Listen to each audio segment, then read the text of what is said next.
Okay. Oh, all right. Go ahead. This is, I'm not sure, but I've never done this before. Okay. Why does Lee invade Pennsylvania? Some of the reasons why Robert E. Lee invades Pennsylvania, first off, is because this is the third summer of the war, the second year of the war.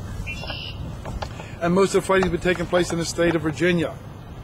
In order so that Lee can have more food for his army and for the civilians, Lee's going to move north, hoping that the Northern Army follows him. And this in turn will give the Southern farmer an opportunity to harvest what few crops are left, plant more, so Lee has food for his army.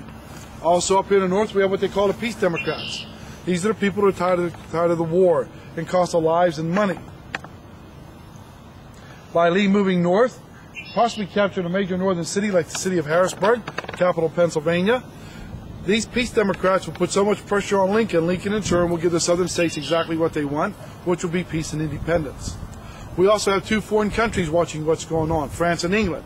They have told the southern states that if they can win a major victory, they will recognize them as their own country, possibly supplying them with men to fight the war for the southern states. So these are some of the reasons why Lee moves north. Now, how does Gettysburg get to play such a major role in these 3 days of fighting? On June the 22nd, Robert E. Lee's army will cross into Pennsylvania. That army is being led by the 2nd Corps under Commander General Richard Ewell. They're going to cross into Pennsylvania in a town called Greencastle. And then they're going to come into Chambersburg. And on June the 26th, part of Ewell's Corps, one of his divisions, under General Jubal Early, will actually come through the town of Gettysburg. That will be under the command of General John Brown Gordon. It will be his brigade. They're heading towards York. Another Confederate division under General Robert Rhodes is going to head towards the north. He's heading towards Carlisle. What those two division commanders are trying to do is converge on the city of Harrisburg. The 3rd Corps under General A.P. Hill is going to be about 8 miles west of us at the base of that mountain there, known as the South Mountain, in a town called Cashtown. And the 1st Corps under General James Longstreet, well, he's going to be back in Chambersburg, 25 miles from where we're standing. Robert E. Lee's army is now separated by 54 miles. So if you're in enemy territory, why would you separate your army by 54 miles? The reason Lee has done this is because his eyes and ears, the guy that's supposed to tell him what's going on, General Jeb Stuart, is about 16 to 18 miles east of here, in around the town of Hanover. On June the 30th, he will get into a fight over there. He has not been telling Lee where the Union Army is. Lee will find out that the Union Army is only 35 miles south of here, in the town of Frederick, Maryland. He will not find this out till 10 o'clock at night on June the 28th, and that they have a new commander of their army, General George Gordon Meade. And Lee will make a comment saying that Meade will make no blunder in his front, but will take advantage of him if he does so. Take advantage of Lee. When Lee finds out that the Union Army is that close, Lee will send out messengers out to the east, out to the west, and he got to concentrate his army. He's got to get his army together. The easiest way to concentrate your army is by using the road structure. And if you look at a map of the Gettysburg area, there are 10 roads that lead in and out of the town of Gettysburg. Gettysburg's the hub, and these 10 roads radiate from the city. The Confederates are going to use these 7 roads. The Union Army uses these 3 roads. So what's going to happen here is the Confederates come down from the north, and the Northern Army is actually coming up from the south. That's how they're going to fight here in Gettysburg. But the reason Gettysburg plays a key role is because of the road structure. Okay. 30th, Confederates are going to come down that road right there, Chambersburg Pike, and they're going to crest that ridge there, Seminary Ridge. Those Confederates under Commander General James Pettigrew. No shots are fired, because as he looks down in the town of Gettysburg, he will see Union Blue, Union Cavalry, under command of General John Buford. Pettigrew's orders are not to bring on a general engagement, to get supplies. Pettigrew then will turn around, take his men back to the west. As they go back to the west, he will meet up with his commander, General Henry Heath.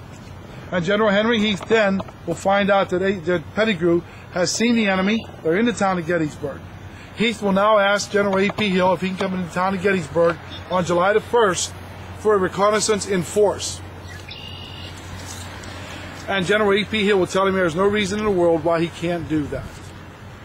On the Union side, Union General John Buford, he sends a messenger back to the south, about 5 to 6 miles from where we're standing, and he will meet up with Union General John Reynolds. And he will tell Reynolds that Buford has met the enemy, he's west of town, and he heard they're coming down from the north of town. Now Buford will take his men and set them out from where we're standing about 2 miles to the west. He's going to put the 8th Illinois out there under command of Lieutenant Marcellus E. Jones on Knockland Ridge. Buford himself then will take his men, divide them into 4-man teams. 3 of the men dismount. The 4th man will go into the low ground and hold the horses. Those 3 men then will form a line of battle on that ridge right there to our front, McPherson's Ridge. That will be Buford's primary line of battle.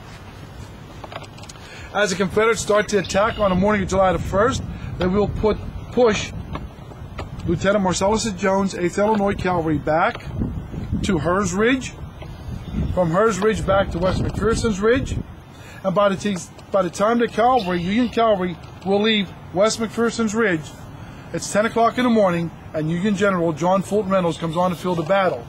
And when he comes on the field of battle, he comes cross country with the 1st Corps. He will be leading the men from the Iron Brigade. As he leads the men from the Iron Brigade across this ridge, he will order them into battle. He will say, "Forward, for God's sakes, forward and drive those people out of those woods." But as Reynolds turns in his saddle to order those men into battle, down into those woods, those are the John Herbst woods, a Confederate soldier from McPherson's farm over to my right fires his weapon, and Reynolds takes a hit behind his right ear. By 10:15, John Fulton Reynolds, Major General, highest ranking officer in the Union Army killed here at the Battle of Gettysburg, will fall dead where that monument now stands on that knoll right there.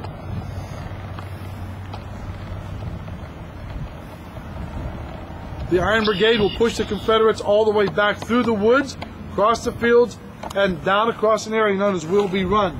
By 11:30 in the morning, this will be a Union victory. But since Reynolds is dead, General Abner Doubleday, the alleged father of American baseball, is on his field of battle, and now he will take over. Abner Doubleday will now pull troops over from Seminary Ridge, and he's going to send them up to my right, up to the north. There's Confederates up there coming across those fields. Those Confederates under command of General Joseph Davis. He happens to be the nephew of Jefferson Davis. But he's got troops in Mississippi and North Carolina.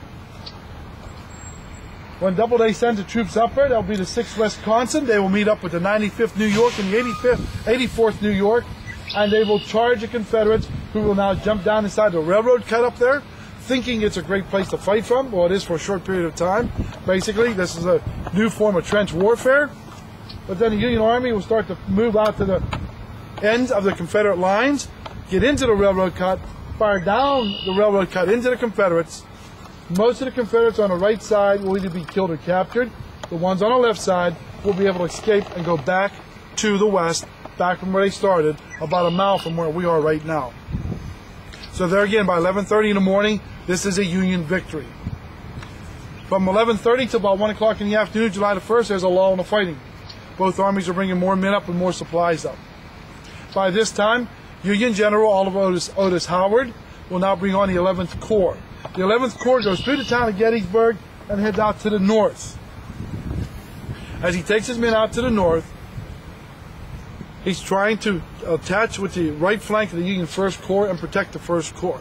Now, this Corps has a very bad reputation. They were the ones who had flanked at the Battle of Chancellorsville by General Stonewall Jackson. They turned and ran. Not many people have a lot of faith in them. Those Confederates who are supposed to capture Harrisburg now come on the field of battle. General Ewell's Corps, 2 of his division commanders will come on his field of battle. General Julia Early to the northeast, and General Robert Rhodes to my right, directly to the north.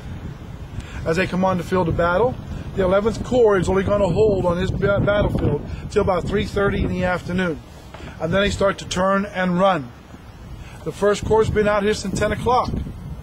This 1st Corps will now, at about 1:30 in the afternoon, start to get hit from our right, up there by those woods, by General Robert Rhodes' division. Another fresh 7,000 Confederate soldiers. As those soldiers come out of the north, The soldiers that attacked early in the morning from the Confederates under General A.P. Hill's Corps will now attack from the west. As they attack from the west, this Union 1st Corps now is getting hit from two fronts. And Abner Doubleday's men will only be able to hold here till about 3:30 in the afternoon. His men now will start to fight a delaying action back across these fields, back to Seminary Ridge. And he's going to be told to hold that ridge at all hazards. So now we're going to get into the car. We'll travel